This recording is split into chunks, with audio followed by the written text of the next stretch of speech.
Chapter 23. Canal Boat Weekly. What are you doing in there? Joe wasn't sure if he was awake or simply dreaming that he was awake.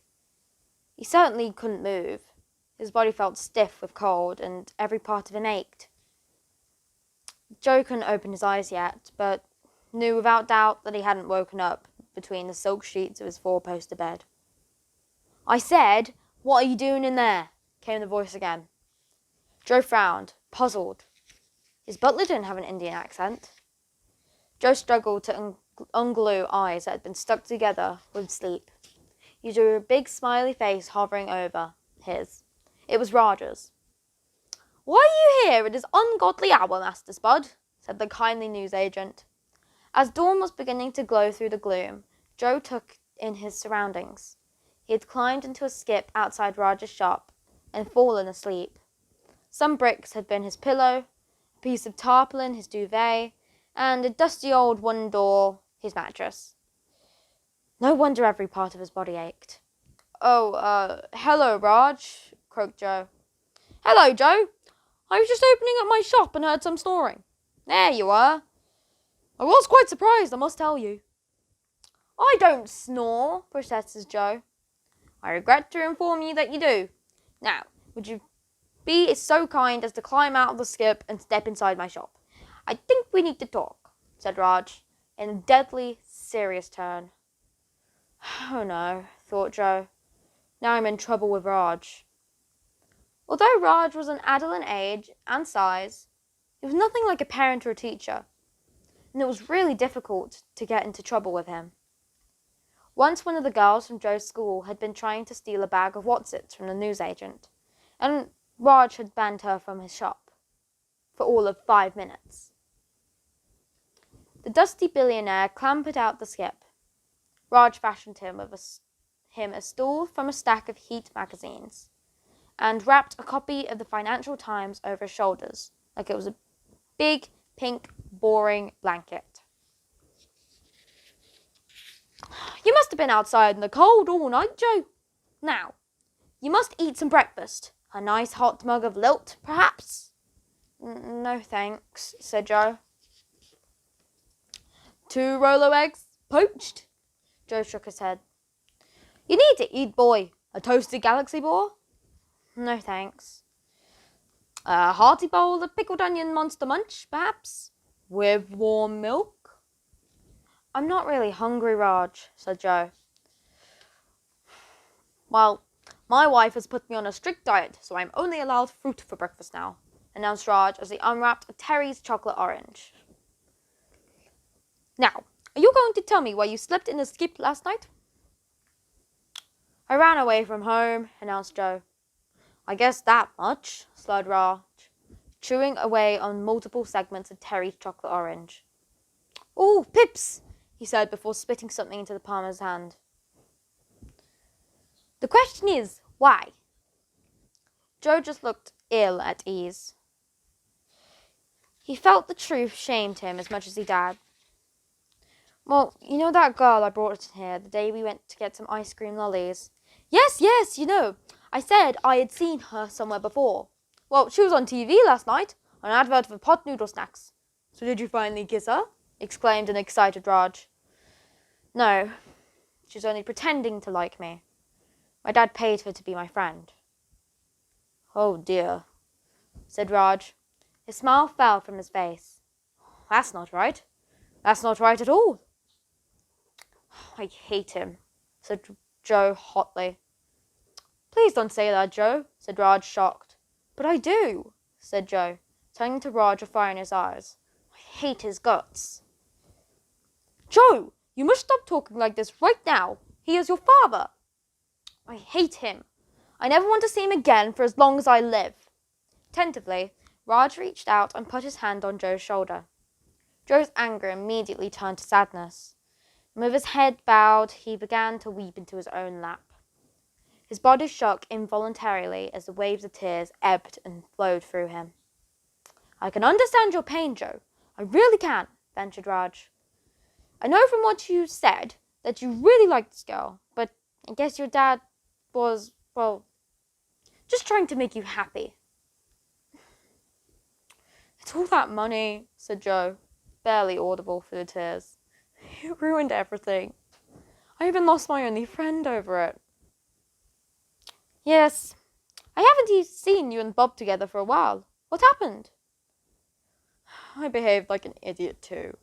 I said some really mean things to him. Oh dear. We fell out when I paid some bullies to leave him alone. I thought it was helping him, but he got all angry about it. Raj nodded slowly.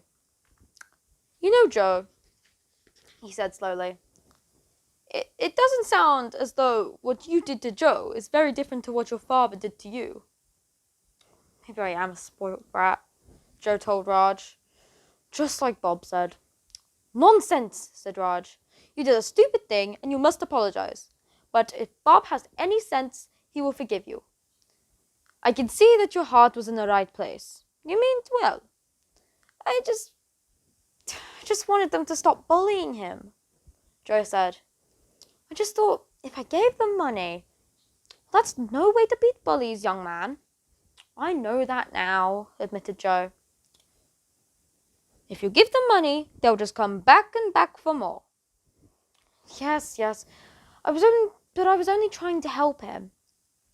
You have to realize money can't solve everything, Joe. Maybe Bob would have stood up to the bullies himself. Eventually. Money is not the answer.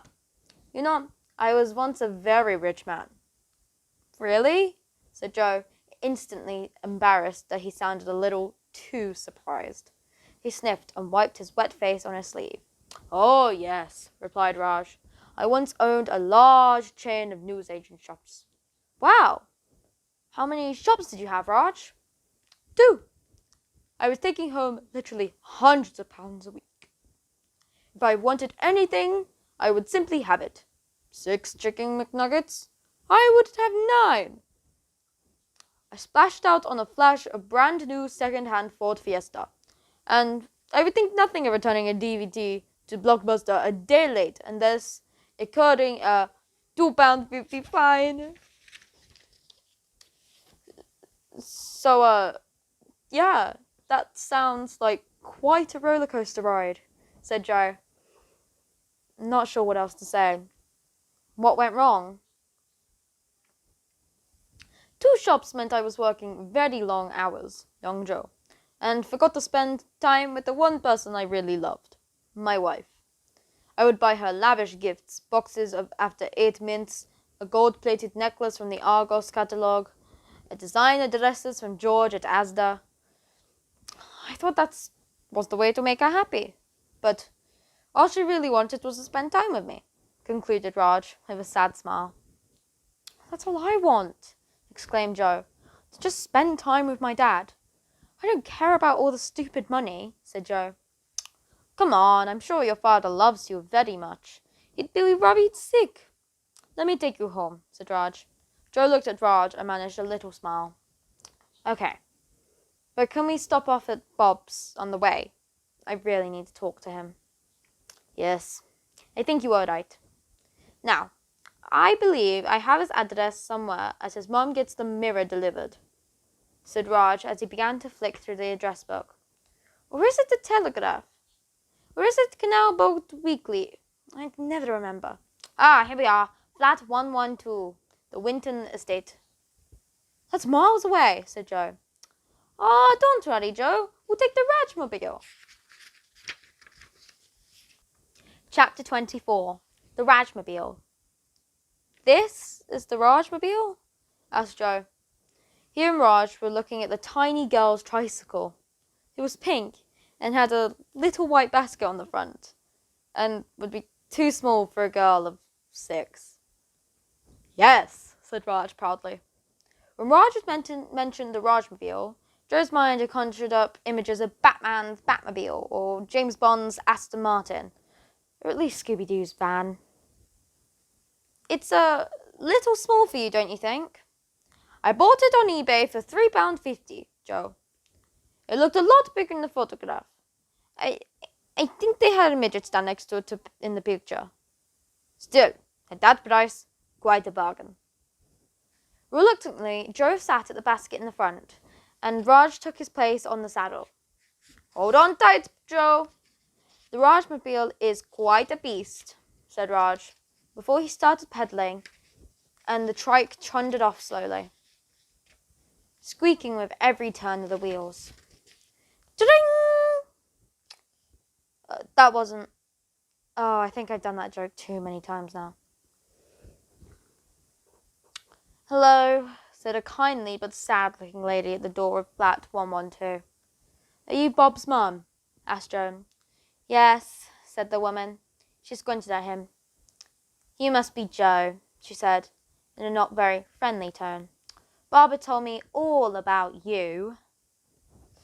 "Oh," squirmed Joe. "I'd like to see him, if that's okay." "I'm not sure he'll want to see you." "It's really important," said Joe. "I know I've treated him badly, but I really want to make up for it. Please." Bob's mum sighed and then opened the door. "Come in, then," she said. Joe followed her into the little flat. The whole thing could have fitted into his ensuite bathroom. The building had definitely seen better days. Wallpaper was peeling off the walls, and the carpet was worn in places. Bob's mum led Joe along the corridor to Bob's room and knocked on his door. "What?" came Bob's voice. "Joe is here to see you," replied Bob's mum. "Tell him to get lost." Bob's mum looked at Joe, embarrassed. "Don't be rude, Bob. Open the door." "I don't want to talk to him." "Maybe I should go," whispered Joe, half turning towards the front door. Bob's mum shook her head. "Open this door at once, Bob. You hear me? At once." Slowly the door opened. Bob was still in his pajamas and stood staring at Joe. "What do you want?" he demanded. "To talk to you," replied Joe. "Go on then, talk." "Shall I make you two some breakfast?" asked Bob's mum. "No, he's not staying," replied Bob. Bob's mum tutted and disappeared into the kitchen. I just came to say that I'm sorry," sputtered Joe. "Oh, it's a bit late for that, ain't it?" said Bob. "Look, I'm so sorry for all the things I said." Bob was definite in his anger. "You were really nasty." "I know, I'm sorry. I just couldn't work out why you were so upset with me. I only gave the grubs money because I wanted to make things easier for you." "Yes, but..." I know, said Joe hurriedly. "I realise now it was the wrong thing to do. I'm just explaining how I felt at the time. A true friend would have stuck up for me. Supported me, instead of just flashing their money around to make the problem go away." "I am an idiot, Bob. I know that now. A great big fat stinking idiot." Bob smiled a little, though he was clearly trying hard not to. "And you were right about Lauren, of course," continued Joe. "About her being a fake?" "Yeah, I found out my dad was paying her to be my friend," said Joe. "Oh, I didn't know that. That must have really hurt." Joe's heart ached as he remembered how much pain he had felt at the party last night. "It did. I really liked her." "I know. You forgot who your real friends were." Joe felt so guilty. "I know. I'm so sorry. I do really like you, Bob. I really do. You're the only kid at school who ever liked me for me, not just my money." "Let's not fall out again, eh, Joe?" Bob smiled. Joe smiled too. "All I ever really wanted was a friend." "You're still my friend, Joe. You always will be." "Listen," Joe said. "I've got something for you. A present. To say sorry." "Joe," said Bob, frustrated. "Look, if it's a new Rolex or a load of money, I don't want it, all right?" Joe smiled. "No, just a Twix. I thought we could share it." Joe pulled out the chocolate bar and Bob chuckled. Joe chuckled too. He opened the packet and handed Bob one of the fingers. But just as Joe was about to scoff the chocolate and caramel-topped biscuit, "Joe," called Bob's mum from the kitchen. "You better come quickly. Your dad is on TV."